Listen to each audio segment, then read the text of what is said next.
everybody, welcome to episode 61 of our weekly CRICKETher Vodcast. We are at Falkland Cricket Club, hoping to see some action in Berkshire v Wales in the final weekend of the County T20 Cup. Now, Sid, it's been quite rain affected, unfortunately, the last few weeks of the county competition, but this is the final weekend. Who's won? Well, I think that overall you'd have to say the big winners were Kent. Okay. I think Kent have proved that if there had been, an overall tournament, that they would have almost certainly won it. They've won all their matches, I'm pretty sure, and they've won very convincingly when they've done so, and they've also done so without a lot of their big established stars. They had none of the England players playing, and they've also played several games with regional players missing as well. So congratulations to Kent in that sense. And that just shows that the value of the county system and the players that Kent keep on bringing through. And we've seen Grace Scrivens this year, for example, and we've said that Kent have had none of their big stars. I wouldn't be surprised if by the end of this season that won't quite be true, because Grace Scrivens could well be a big star by the end of the season. I wouldn't be surprised to see her pulling on an England shirt before we're done with 2021. Wow. So in my view, Kent the big winners, but of course, Raf, there is no real winner, is there? Because there is no finals day.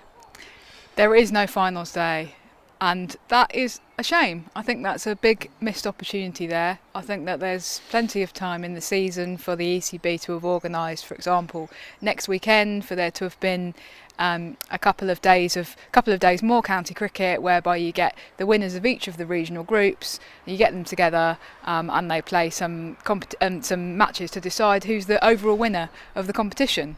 And we did have a really successful T20 county finals day up until a few years ago. It always attracted good coverage in newspapers.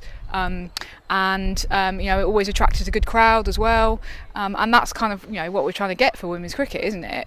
Is people actually coming along and watching at all levels, and people reporting on the action, and so to actually just get rid of that and to kind of not have any kind of overall winner this year, I think detracts from the status of women's county cricket.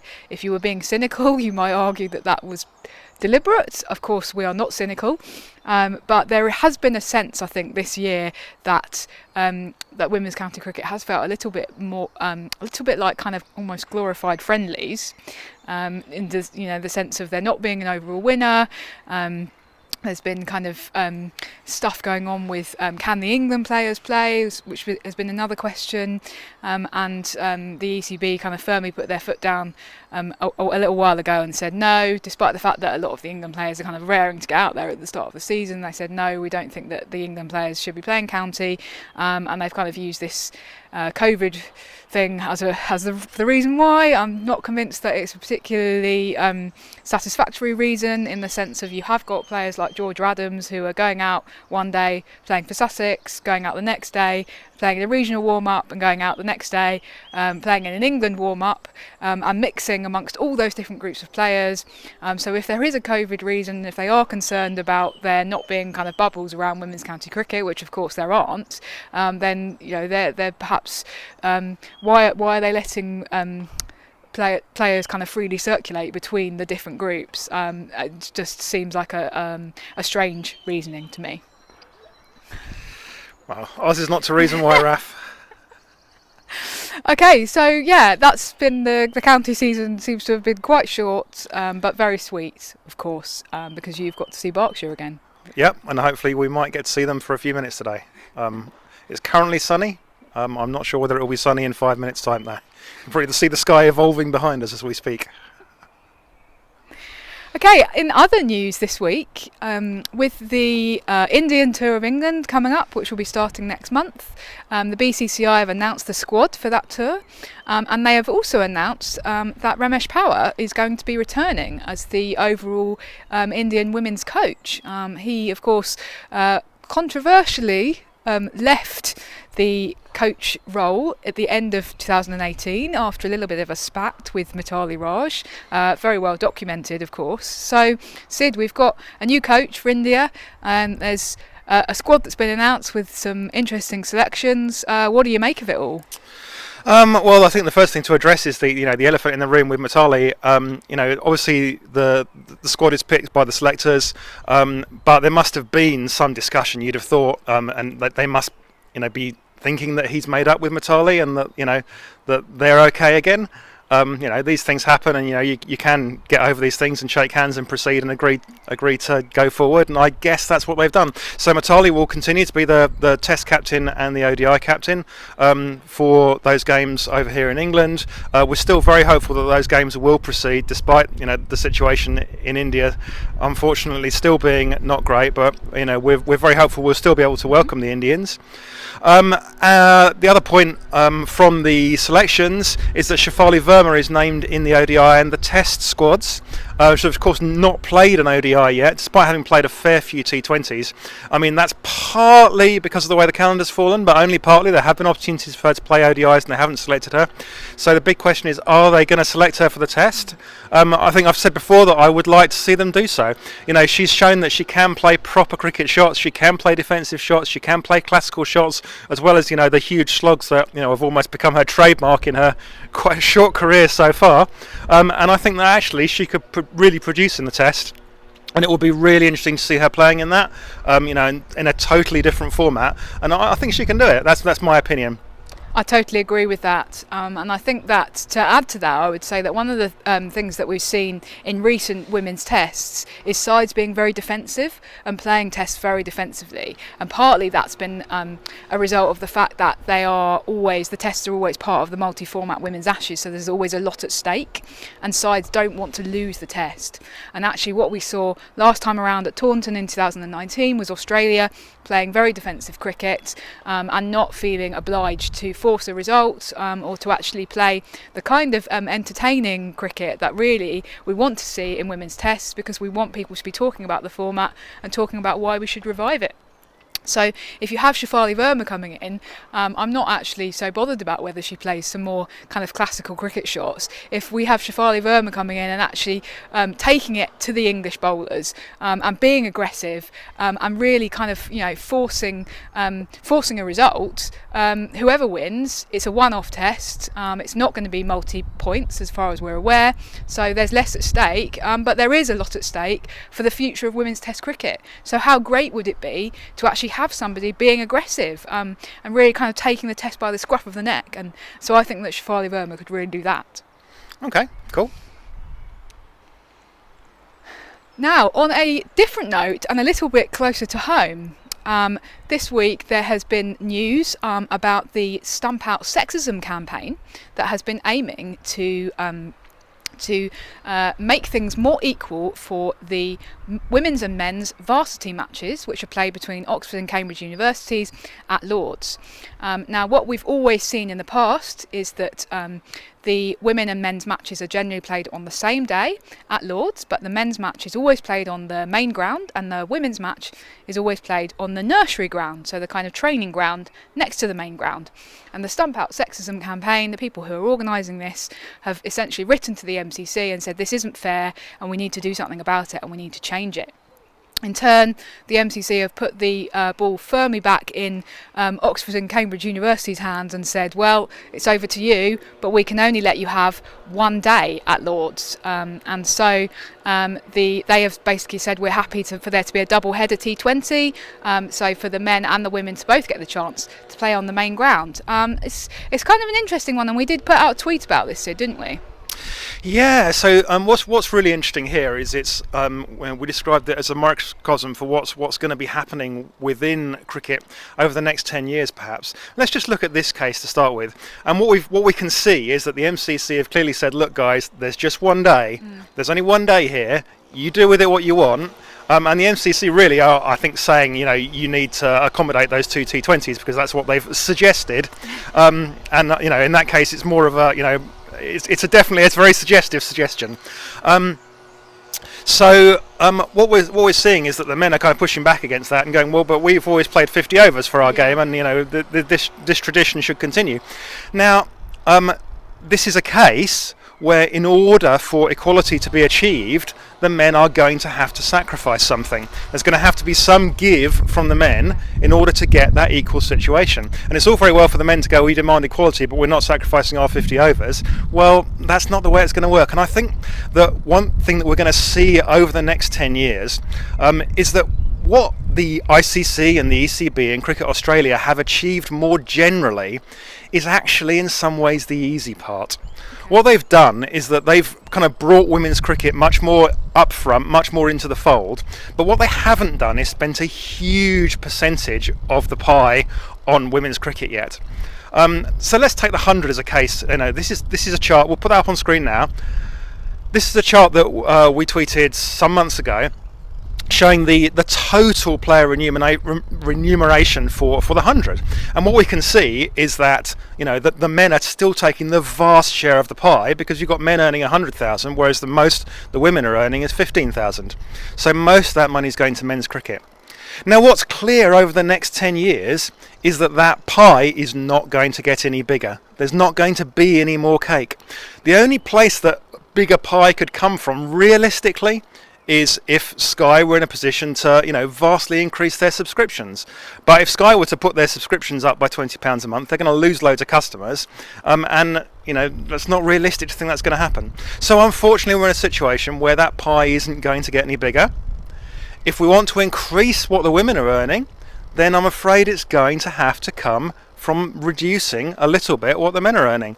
So the men are going to need to be giving over the next 10 years, and that's a real challenge for the ICC and the boards themselves, Cricket Australia and the ECB, to take on, being able to divide that pie more equally. When the pie is limited, they can't grow it anymore. So yeah, that's my perspective on that, Raf. Okay. And that's I completely agree with what you're saying about it being a kind of a case of the men having to give something up for the women to benefit, and it will be really interesting to see what happens. Partly because to some extent the MCC have said, oh well, it's much too soon for us to change around what's happening this year, and because of COVID they've decided that they can't have the 4 teams, the 2 men's and the 2 women's teams at Lords at the same time. So the women's varsity match this year is still being played, but it's actually being played at Wormsley. Very nice ground. I have to say, if it were me, then, and I was the MCC, or I was one of the Stump Out Sexism campaigners, I would be saying, well, hang on a minute, let's have the men playing their varsity match at Wormsley, and we'll play our women's varsity match at Lords. Why can't you just switch it round that way? I don't see any reason why that's not possible, other than a lack of will amongst the men, who, as you say, will be unhappy about giving something up. And the other thing is that actually I believe I wrote a piece on this probably about 10 years ago now, and I think it shows how much the conversation about women's cricket has moved on since then, because this piece basically kind of disappeared into oblivion and nobody paid the blindest bit of attention to it at the time. But I said it's really not fair that the women are always playing their varsity match on the nursery ground. What they should do is every year it should just rotate between the two. So one year the men get to play on the main ground a 50 over match, and the next year the women get to play on the main ground a 50 over match, and meanwhile the men's or the women's then goes on the nursery ground concurrently. So that would be totally equal, totally fair. It would still require some men to give something up, because obviously some people only get one opportunity to play in that varsity match at Lords, but there you go, that's what's got to happen. So I've been calling for this for quite a long time, and it's certainly welcome to see that I think that the MCC now feel that from a kind of PR perspective they can't just sort of ignore it and pretend like it's not happening. They actually have to do something about it and take some action. Absolutely. And finally this week we've had quite a small piece of news in the 100, but one that has a much wider significance potentially, and that is that Rachel Haynes, the Australian vice captain, and clearly a very significant player, has pulled out of the 100. So she was supposed to be playing for the Oval Trotters or whatever they're called, and she said, no thanks. And the concern here is that this is going to be the first of many Australian withdrawals. We have heard rumours over the past few weeks that the Australians were, worried about coming. They're worried about having to do what's quite a harsh quarantine when they go back to Australia. There's some concerns, understandably, about what happened to the Australian men that went to the IPL, where they basically got stranded and weren't able to get back for a number of weeks, and there was some concerns they might end up having to spend months out of Australia. So the Australians are worried about that, and it looks like that large number of them, if not all of them, are perhaps not going to come, which, well, Raf, what does that mean for the competition? Yeah, well, I think the first thing to say is that it's actually a really good demonstration of the point that you've just made about the slices of the pie in the 100, or the slices of the cake, as I think you described it, because you like cake.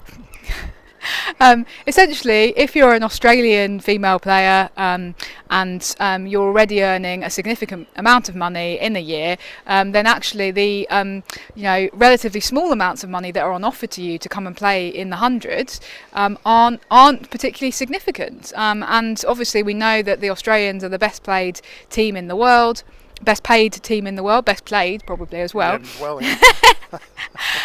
So that therefore massively disincentivises them to come, especially in the middle of a pandemic, and when, as you say, there is that uncertainty about what might happen and the potential for them to get stranded.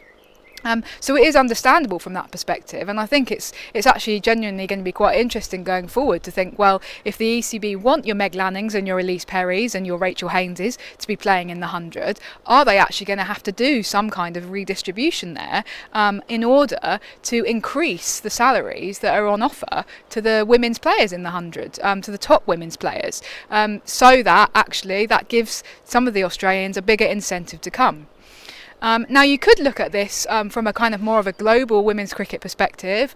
As people like Hypercourse have been saying on Twitter, it is a really excellent opportunity because there are going to suddenly potentially be quite a lot of overseas slots available for people to play. So that might mean that somebody like Chamari Atapattu from Sri Lanka, who hasn't got a contract in the 100 at the moment, or even people who we haven't necessarily seen playing in the Kia Super League. So I don't know, Afi Fletcher from the West Indies, for example. Those kind of players might get a chance to come to England and play in the 100 and really showcase their ability. And we know that that's a significant advantage for players to be able to come and do that. And obviously, there's a financial incentive for them as well, because players from the Caribbean and from Sri Lanka are much less well paid, and so that would be great for them and a really exciting opportunity. So that's brilliant.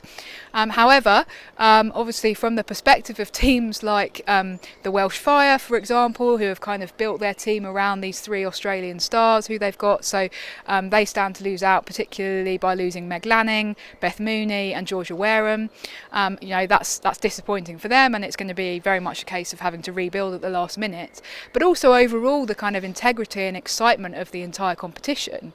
The ECB really needed to succeed, and in order for it to succeed they actually need people to come along, they need there to be big crowds, unfortunately at the moment you are much more likely to get that if you've got a Meg Lanning or an Elise Perry who people have actually heard of and are excited about, than if you've got somebody like Afi Fletcher or somebody else like that who perhaps isn't quite as well known, and therefore is less likely to attract that excitement around the 100 that after all is what the entire competition is really about. So I think that if I was the ECB I'd be very disappointed and a little bit concerned about what this means for the competition as a whole. Yeah, it's unfortunate, isn't it, that what the name you want to see on the posters is Elise Perry or Meg Lanning, and much as we'd love to see plenty of other people playing, we'd love to see Maddie Green from New Zealand to have an opportunity, for example. That would be wonderful, and I'm sure she'd come in do an excellent job, but unfortunately there's only one megastar, and if she's not going to be here, that's going to be not great. Okay, well, we'll have to wait and see what happens with the rest of the Australians, but I think that's pretty much it for this week. So thanks for tuning in as ever, and see you in a week's time. Bye.